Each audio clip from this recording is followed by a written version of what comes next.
মাধ্যমিকের আরেকটি গুরুত্বপূর্ণ বিষয় হচ্ছে সন্ন্যাসী ও ফকির বিদ্রোহ। আজকের আমরা এই ভিডিও থেকে জানবো সন্ন্যাসী এবং ফকির বিদ্রোহ কেন হয়েছিল, এর কারণ কি ছিল, কারা এই নেতৃত্ব দিয়েছিলেন এই বিদ্রোহে, এবং কবে এই বিদ্রোহ শুরু হয়েছিল এবং কবে এই বিদ্রোহ শেষ হয়েছিল। আজকের এই ভিডিও থেকে তোমাদের এই সন্ন্যাসী এবং ফকির বিদ্রোহ থেকে আর কোনো সমস্যা থাকবে না, এইটুকু গ্যারান্টি দিয়ে রাখতে পারছি, এবং পুরো কনসেপ্ট ক্লিয়ার করেই ছাড়বো। দেখো, আমরা প্রথমেই জানবো যে এই বিদ্রোহ কবে সূচনা হয়েছিল। কিন্তু মূল পর্বে যাওয়ার আগে তোমরা যারা এখনো অবধি চ্যানেলটিকে সাবস্ক্রাইব করোনি তারা অবশ্যই চ্যানেলটিকে সাবস্ক্রাইব করে দাও।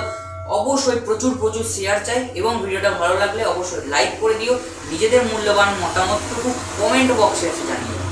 দেখো, প্রথমেই আমরা সন্ন্যাসী ফকির বিদ্রোহ কেন হয়েছিল এটা সব থেকে জানা প্রয়োজন।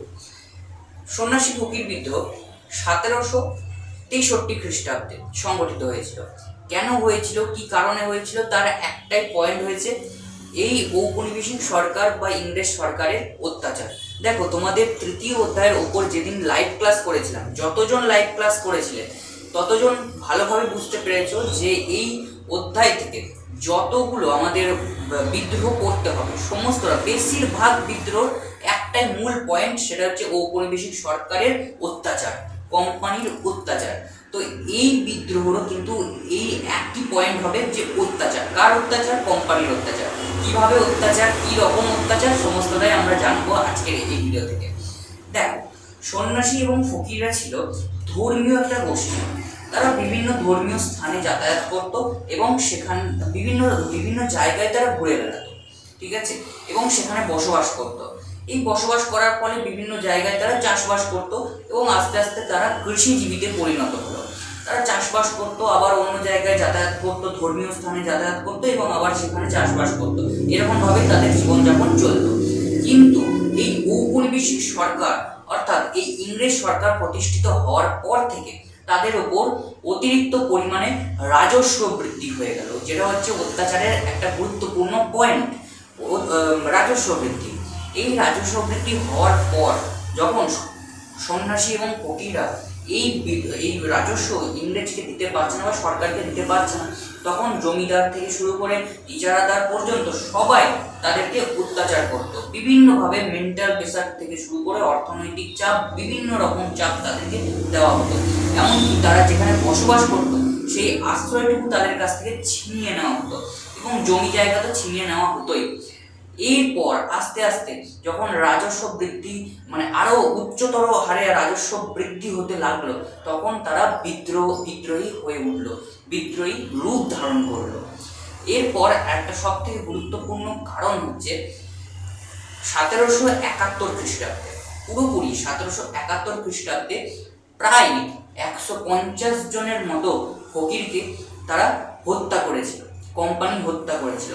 এর প্রতিবাদ, এই খবরটা যখন তারা শুনলো বা পেল, তখন তারা খুব ক্ষুব্ধ হয়ে উঠলো এবং তার প্রতিবাদ করলো। এই প্রতিবাদ থেকে শুরু হলো বিদ্রোহ, তার নাম হচ্ছে সন্ন্যাসী ফকির বিদ্রোহ। বিভিন্নভাবে অত্যাচার, দেখো মেন পয়েন্ট কিন্তু হচ্ছে অত্যাচার। সন্ন্যাসী ফকির বিদ্রোহ বা সন্ন্যাসী ফকিরদের ওপরও কিন্তু এই ইংরেজ সরকার অত্যাচার করতে ছাড়েনি। সব থেকে বড় ব্যাপার কি জানো, আমাদের এই যে দুটো সম্প্রদায় রয়েছে, সন্ন্যাসী এবং ফকির, দুজনেই কিন্তু ধর্মীয় দিক থেকে বিভিন্ন স্থানে কিন্তু যাতায়াত করে। সন্ন্যাসীদের বিভিন্ন স্থান রয়েছে, ফকিরদের বিভিন্ন স্থান রয়েছে। এই স্থানগুলোতে যাতায়াতের সময় বা যাওয়ার সময় তাদেরকে বাধা দেওয়া হতো, তাদেরকে তীর্থযাত্রা করা হবে না, তাদেরকে হজ যাত্রা করা হবে না, এরকম ধারণা ইংরেজ সরকার তাদেরকে দিয়েছিল, এবং তাদেরকে বাধা দেওয়া হতো যাতে কোনো ধর্মীয় যাত্রা তারা না করে, এবং যদি করতেই হয় তাহলে একটা কর দিতে হবে, যেটার নাম তীর্থ কর, তোমরা একটা শুনেছ, বা ধর্মীয় কর তাদেরকে দিতে হবে, একটা মোটা অঙ্কের কর তাদের দিতে হবে। সন্ন্যাসী ফকিরদের এত সামর্থ্য ছিল না যে তারা এত মোটা অঙ্কের একটা কর কোম্পানিকে দেবে, ঠিক আছে, সেটা তো তাদের সাধ্য মতো হতো না, কিন্তু তাদের এই সমস্ত স্থানে যেতেই হতো, তাদের জীবনযাপন কাটতো এই সমস্ত স্থানে গিয়েই। কিন্তু ব্রিটিশ সরকার সেটা হতে দিল না। এর ফলে আরো ক্ষুব্ধ হয়ে এই দুটো সম্প্রদায় মিলিত হয়ে এই ইংরেজ সরকারকে একেবারে টক্কর দিয়েছিল এবং এই বিদ্রোহের সূচনা ঘটেছিল।